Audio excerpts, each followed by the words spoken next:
जय हिंद दोस्तों, कैसे आप सब। मैं आपका दोस्त प्रशांत अपने YouTube channel Bihar DElEd online में आपका स्वागत करता हूं।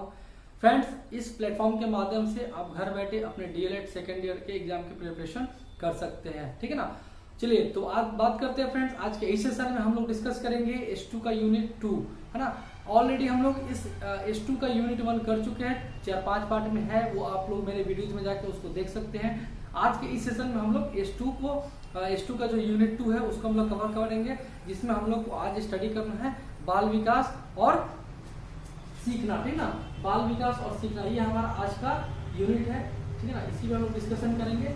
इसको मैं 2 पार्ट में खत्म करूंगा फ्रेंड्स। ये हमारा पार्ट 1 रहेगा और इसको ध्यान से देखिएगा, ये हमारा पार्ट 1 रहेगा और जल्दी आपको पार्ट 2 भी मिल जाएगा। फ्रेंड्स, S2 जो है ये भी S1 की तरह बहुत ही इंपॉर्टेंट है, क्योंकि एग्जाम में इससे भी आपको 70 मार्क्स के क्वेश्चन पूछे जाएंगे। मतलब कि ये भी आपके ज्यादा मार्क्स वाला एक क्या है, बुक है, जैसे S1 था। तो इसको भी ध्यान से देखिएगा। जो भी क्वेश्चन वगैरह अगर आपके मन में आता है तो आप उसको कमेंट में डाल सकते हैं। उस क्वेश्चन का मैं प्रयास करूंगा आंसर देने का, ठीक है। तो चलिए चलिए शुरू करते हैं आज का इस सेशन को। और अगर वीडियो पसंद आ रही हो तो उसको ज्यादा से ज्यादा लाइक शेयर सब्सक्राइब करें, ठीक है। वीडियो पसंद आए तो लाइक जरूर करें और कमेंट जरूर करें कि आपको वीडियो कैसी लगी, ठीक है। तो चलिए शुरू करते हैं हम लोग आज का इस सेशन को। सबसे पहला टॉपिक है फ्रेंड्स, हाँ, सबसे पहले बात कर लेते हैं कि जो हमारा यूनिट 2 है वो क्या रहा है, ठीक है ना। क्योंकि 3 घंटे की फिल्म का ना एक छोटा सा नाम होता है और उस नाम से स्पष्ट हो जाता है कि पूरे 3 घंटे की मूवी में क्या होने वाला है। तो सबसे पहले हम लोग समझ लेते हैं कि जो यूनिट है हमारा जो है बाल विकास, ठीक है ना, और सीखना। मतलब ये हुआ फ्रेंड्स कि इस यूनिट में हम लोग क्या स्टडी करने वाले हैं कि किसी भी बालक का कैसे विकास होता है और उस विकास के साथ साथ बालक कैसे सीखता है ना, कैसे बच्चे का डेवलपमेंट हो रहा है और कैसे उसका लर्निंग हो रहा है। यही हम लोग को पूरे यूनिट में सीखना है, ठीक है ना। तो चलिए शुरू करते हैं। सबसे पहला टॉपिक उठाते हैं जो कि है शिक्षार्थी केंद्रित उपागम। शिक्षार्थी केंद्रित उपागम, जिसको बाल केंद्रित उपागम भी कहते हैं, ठीक है। इसको इंग्लिश में फ्रेंड्स बोलते हैं चाइल्ड सेंटर्ड टीचिंग अप्रोच, ठीक है। क्योंकि इंग्लिश थोड़ा सा मदद करता है टर्म को समझने में। अब यहाँ पे फ्रेंड्स वर्ड आ रहा है उपागम, इसको समझना जरूरी है, ठीक है।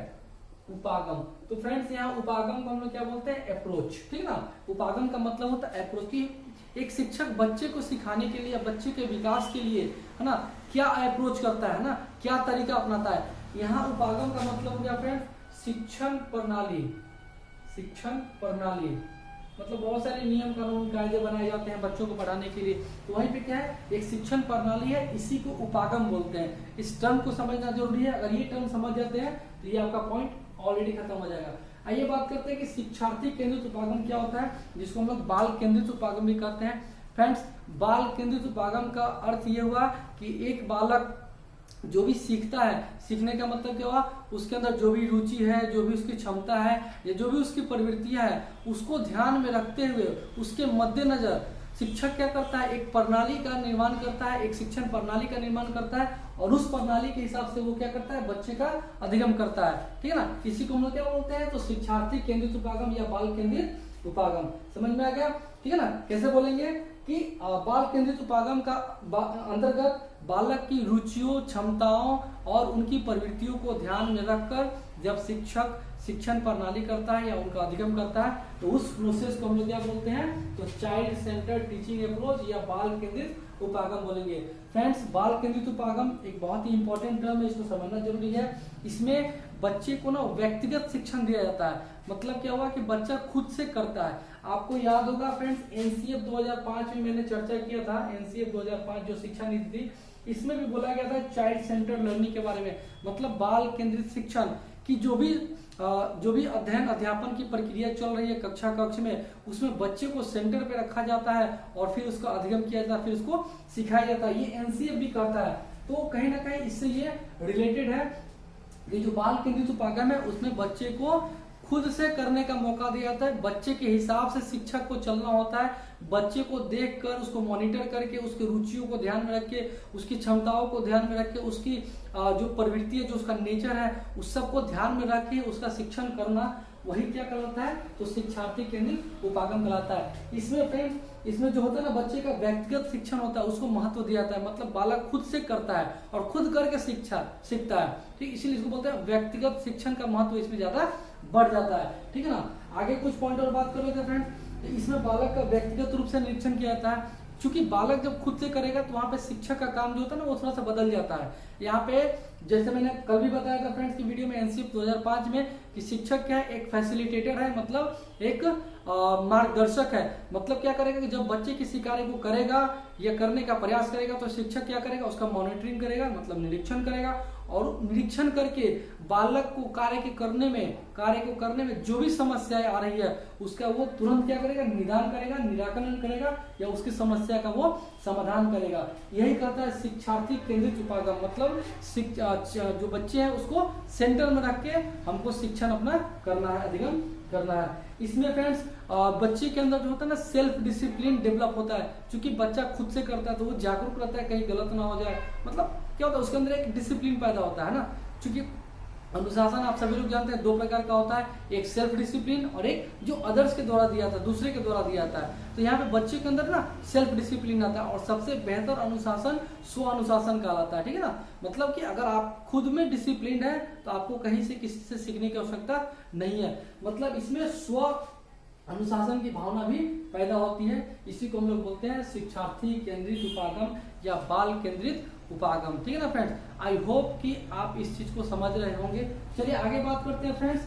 तो आगे हमारा शिक्षण उपागम की कौन कौन सी शिक्षण की प्रणालियां दी गई है। मैंने उपागम का मतलब बता दिया, शिक्षण उपागम का मतलब कि शिक्षण देने के लिए, अधिगम करने के लिए कौन कौन सी प्रणाली बनाई गई है, कौन कौन से उपागम बनाए गए फ्रेंड्स। तो याद रखिएगा कि शिक्षण उपागम जो है वो 6 प्रकार के होते हैं, यानी कि 6 प्रकार के तरीकों से बच्चे का अधिगम बेहतर तरीके से किया जा सकता है, ठीक है ना। 6 प्रकार का होता है, कौन कौन सा आइए समझ लेते हैं। सबसे पहला है फ्रेंड्स क्रियापरक शिक्षण। क्रियापरक शिक्षण जिसको हम लोग क्या बोलते हैं, एक्टिविटी टीचिंग बोलते हैं, एक्टिविटी टीचिंग बोलते हैं। अब यहाँ पे क्रियापरक आपको समझ में नहीं आ रहा होगा, लेकिन अंग्रेजी लिख देने से ये आसान हो गया। एक्टिविटी का मतलब क्या होता है कि बच्चा खुद से गतिविधि को करेगा, किसी भी कार्य को करने के लिए, किसी भी समस्या का समाधान करने के लिए वो खुद से तत्पर रहेगा, खुद से चीजों को करने का प्रयास करेगा, मतलब एक्टिविटी करेगा, उसी को बोलते हैं क्रियापरक शिक्षण। यहाँ पे बच्चा स्वयं आगे बढ़ चढ़कर किसी भी चीज को क्रियान्वित करेगा, उसको गतिशील और मतलब गतिविधि करके उस चीज का उपाय करेगा। तो इस प्रकार का जो शिक्षण होता है उसको बोलते हैं क्रियापरक शिक्षण। दूसरा फ्रेंड्स बाल केंद्रित शिक्षण, जिसको हम बोलेंगे चाइल्ड सेंटर्ड टीचिंग। इसमें बच्चे को बीच में रखकर शिक्षण का कार्य किया जाता है, मतलब सबसे इंपॉर्टेंट कौन हो गया, तो बच्चा हो गया, उसके बाद ही कुछ है। ऐसा नहीं है कि पाठ्यक्रम को ऊपर कर दिया गया, बच्चे को नीचे कर दिया गया, नहीं, सबसे इंपॉर्टेंट अगर कोई है तो वह है बालक, उसके बाद ही कुछ आएगा, चाहे वो पाठ्यक्रम आए, चाहे वो टीचर आए, चाहे वो विद्यालय भवन आए, खेल परिसर कुछ भी है, लेकिन जो सबसे मेन होता है वो हमारा क्या होता है, चाइल्ड होता है, क्योंकि उसी को पढ़ाने के लिए, उसी का अधिगम करने के लिए ये सारा प्रोसेस किया जा रहा है, ठीक है ना।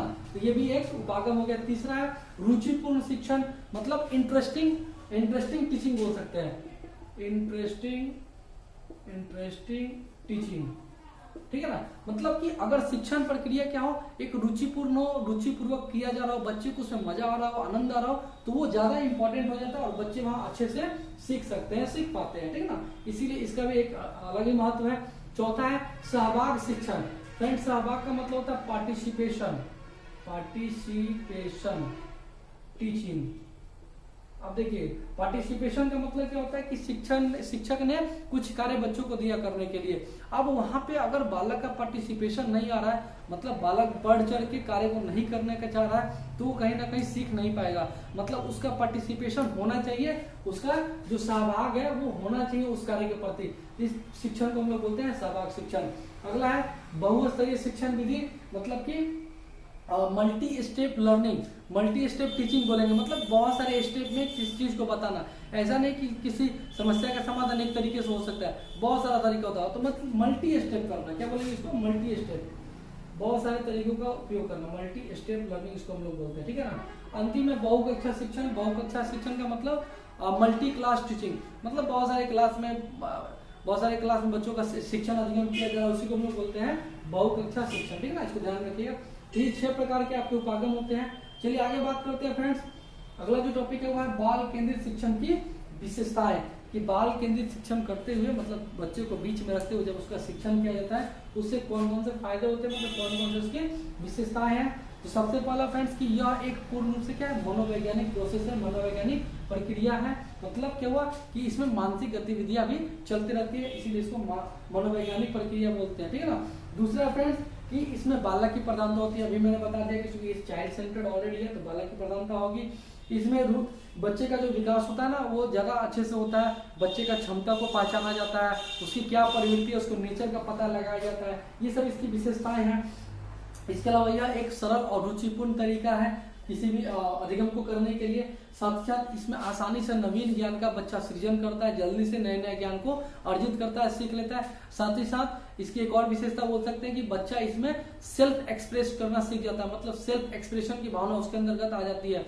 सेल्फ एक्सप्रेशन का मतलब होता है कि वो अपनी आत्म अभिव्यक्ति की भावना को जागृत कर लेता है, सीख लेता है। उसके अंदर जो भी बातें चल रही है वो खुलकर दूसरे के समक्ष या शिक्षक के समक्ष या अपने समकक्ष बालकों के समक्ष अपनी बातों को अभिव्यक्त कर पाता है। ये सब विशेषताएं आ जाती है किसमें, तो बाल केंद्रित शिक्षण के अंतर्गत जब बालक को बीच में रख के शिक्षण किया जाता है, ठीक है। तो ये कुछ विशेषताएं हैं।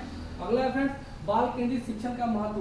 तो जो विशेषताएं है फ्रेंड्स वही आपका महत्व हो जाएगा कि इसमें बालक तेजी से सीखता है, बालक को मजा आता है, बालक को आनंद आता है, बालक के अंदर स्वतंत्रता की भावना आती है, बालक स्वावलंबी बनता है, बालक खुलकर अपनी बातों को रखता है, बालक नवीन ज्ञान को जल्दी से अर्जित कर लेता है ना। विद्यालय आने के लिए हमेशा अग्रसरित रहेगा। तो ये सब कुछ महत्व है, आप अपने से भी लिख सकते हैं, कोई ज्यादा डिफिकल्ट है नहीं। अगला फ्रेंड्स बाल विकास और सीखने में संबंध, ये थोड़ा सा इंपॉर्टेंट हो जाता है कि बाल विकास और सीखना मतलब कि बालक का विकास और साथ साथ लर्निंग ये कैसे आपस में संबंधित है, इस चीज को हम लोग को यहाँ पे समझना है, ठीक है फ्रेंड। तो सबसे पहला जो पॉइंट करता है कि शारीरिक विकास, मतलब कि किसी भी बच्चे का शारीरिक विकास अगर अच्छी स्थिति में है, अच्छे उच्च स्तरीय उसकी स्थिति है ना। शारीरिक विकास का मतलब बच्चा का जो शारीरिक विकास है, जो ग्रोथ है बॉडी का, वो अगर अच्छा है उस कंडीशन में उसका जो अधिगम होगा, जो सीखना होगा वो काफी तेज होगा और वो अस्थायी लर्निंग भी कहलाता है, मतलब अस्थायी रूप से बच्चा सीखता है। लेकिन इसके विपरीत बोला जाए तो अगर बच्चे का शारीरिक विकास की अवस्था यह स्थिति अच्छी नहीं है, उस कंडीशन में जो अधिगम होगा वो क्या होगा, धीमा होगा और हो सकता है कि वो अस्थायी हो जाए। मतलब अस्थायी का मतलब कि बालक सीखे और तुरंत उसको भूल जाए। तो शारीरिक विकास का एक इंपॉर्टेंट रोल होता है, ठीक है ना। साथ ही साथ दूसरा पॉइंट हम बोल सकते हैं फ्रेंड्स संज्ञानात्मक विकास, है ना, जिसको कॉग्निटिव डेवलपमेंट बोलते हैं, जो जीन पियाजे साहब ने दिया था। तो फ्रेंड्स जो संज्ञानात्मक विकास है, अगर संज्ञानात्मक विकास की स्थिति अच्छी रहती है तो वहां पे बच्चे का जो अधिगम होगा बच्चा बहुत तेजी से सीखता है। संज्ञानात्मक विकास का मतलब मैंने बताया था, संज्ञानात्मक यानी संज्ञान मतलब वो आपके माइंड से रिलेटेड होगा, वहां पे आपका मानसिक विकास देखा जाता है। तो अगर आपका अगर आप मेंटली अच्छे हैं, स्वस्थ है, हेल्दी है, तो आपका जो लर्निंग होगा वो काफी ज्यादा बेहतर हो सकता है, ठीक है ना, अस्थायी भी बनता है। तो सामाजिक विकास की प्रभावशीलता, है ना, अगर सामाजिक प्रभाव की प्रभावशीलता बच्चे की अच्छी है तो वो कहीं ना कहीं अच्छा अधिगम या सामाजिक ज्ञान प्राप्त कर सकता है, ठीक है ना। तो ये भी एक इम्पोर्टेंट संबंध है। इसके अलावा संवेगात्मक इमोशन जिसको बोलते हैं, अगर बच्चे का अपने इमोशन के ऊपर कंट्रोल है यानी कि संवेगात्मक स्थिरता है तो बच्चा कहीं ना कहीं अपने व्यवहार को कंट्रोल कर सकता है और उसके साथ वो अपना लर्निंग कर सकता है, ठीक है ना। इसके अलावा नैतिक विकास की बात करें, जो मोरल डेवलपमेंट होता है, अगर बच्चे का नैतिक विकास अच्छा हो रहा है, उसमें अगर उसका क्वालिटी अच्छा जा रहा है तो वहां पे भी बच्चा क्या होगा, तो जो मोरल वैल्यू है उसको आसानी से सीख पाता है। तो ये कुछ संबंध हो गए बाल विकास और सीखने में, ठीक है ना। आगे बात करते हैं फ्रेंड्स सीखने की योग्यता, जिसको हम लोग बोलेंगे लर्निंग एबिलिटी।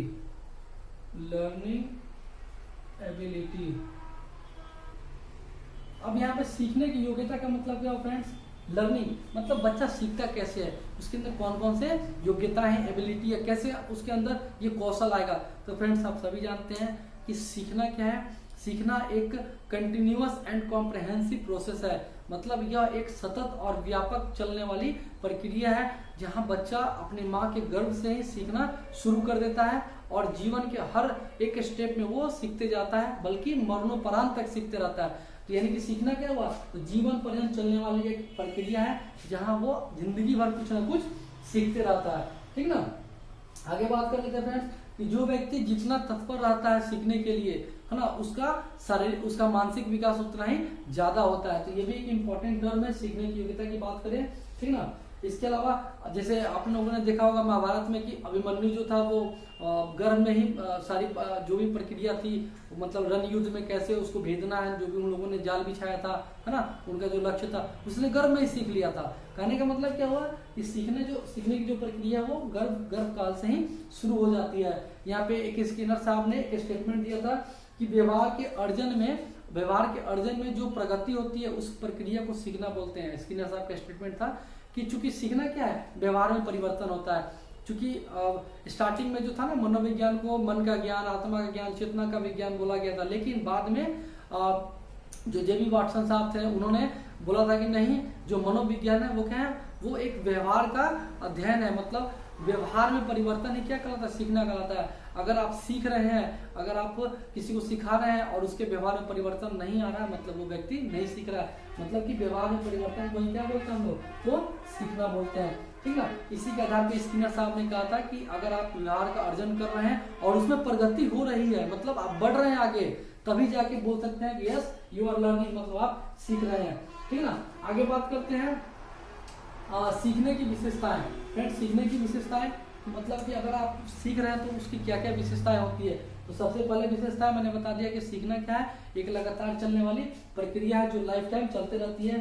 सीखना जो है व्यवहार में परिवर्तन है ना। अगर आपके व्यवहार में परिवर्तन है मतलब आप सीख रहे हैं। सीखना जो है अनुकूलन है ना। लर्निंग इज एडेप्टेशन, मतलब कि अगर आप अपने आप को किसी परिस्थिति में ढाल लेते हैं तो आप अच्छी तरीके से वहां से सीख सकते हैं, ठीक है ना। यानी कि सीखना क्या है, एक अनुकूलन है। सीखना आपका क्या है, यूनिवर्सल प्रोसेस है, मतलब ये सार्वभौमिक प्रोसेस है जहाँ पे बच्चा क्या होता है जिंदगी भर हर जगह से सीखते ही रहता है। ये एक यूनिवर्सल प्रोसेस है जो कभी नहीं रुकता, इसीलिए इसको यूनिवर्सल यानी कि सार्वभौमिक प्रक्रिया भी कहा गया है। सीखने की प्रक्रिया उद्देश्यपूर्ण होती है। अगर आप कुछ भी सीख रहे हैं तो उसके पीछे एक टारगेट रहता है, एक गोल रहता है, यानी कि क्या एक उद्देश्यपूर्ण प्रक्रिया है। सीखना क्या है, ज्ञान का संचय। हम कुछ भी लर्निंग कर रहे हैं मतलब क्या हो रहा है, हम अपने नॉलेज को, इन्फॉर्मेशन को, डाटा को क्या कर रहे हैं, फिल कर रहे हैं, संचित कर रहे हैं, उसको स्टोर कर रहे हैं, ठीक ना। सीखना एक सक्रिय प्रक्रिया, बिल्कुल सही बात है कि जो लर्निंग होता है ना वो एक एक्टिव प्रोसेस है, पैसिव प्रोसेस नहीं है। क्योंकि जो भी व्यक्ति एक्टिव रहेगा, सक्रिय रहेगा, मतलब सजीव है, वही सीखता है। निर्जीव व्यक्ति कहाँ सीखता है। आप कहीं बोल सकते हैं कि पेड़ में सीख लिया, आप पेड़ को किसी नाम से बुलाइए, पेड़ बोलना शुरू कर देगा, ऐसा नहीं होता है। मतलब क्या, ये एक सक्रिय प्रोसेस है। आगे बात करते हैं, सीखना एक मानसिक विकास है। मतलब अगर आप सीख रहे हैं तो आपका जो मेंटल डेवलपमेंट होगा ना, जो कॉग्निटिव डेवलपमेंट जिसको बोलते हैं, वो भी आपका क्या होगा, बेहतर होगा। यह एक विवेकपूर्ण प्रक्रिया है। मतलब यहाँ पे आप अपने विवेक का, अपने दिमाग का यूज करके चीजों को अर्जित करते हैं, चीजों को सीखते हैं। यह एक विवेकपूर्ण प्रक्रिया है। सीखना एक व्यक्तिगत और सामाजिक प्रक्रिया भी है। लास्ट में फ्रेंड ये हमारा पॉइंट रहेगा कि सीखना एक व्यक्तिगत, मतलब आप खुद से भी सीख सकते हैं और अपने समाज से भी सीख सकते हैं, यानी कि यह एक व्यक्तिगत और सामाजिक प्रक्रिया है, ठीक है फ्रेंड्स। तो ये कुछ 4-5 टॉपिक थे जो पार्ट 1 में मैंने करवा दिया। आई होप कि आप लोग चीज़ों को समझ रहे होंगे। आप लोग जरूर नोट्स बनाएं। इसका जो पार्ट 2 आएगा फ्रेंड्स, उस पार्ट 2 में हमारा ये यूनिट पूरी तरह से समाप्त हो जाएगा, ठीक है। तो आज के लिए बस इतना ही। अगर वीडियो अच्छा लगा तो प्लीज़ इसको जरूर शेयर करें, लाइक जरूर करें और कमेंट भी करें। आज के लिए इतना ही फ्रेंड्स, बहुत बहुत धन्यवाद।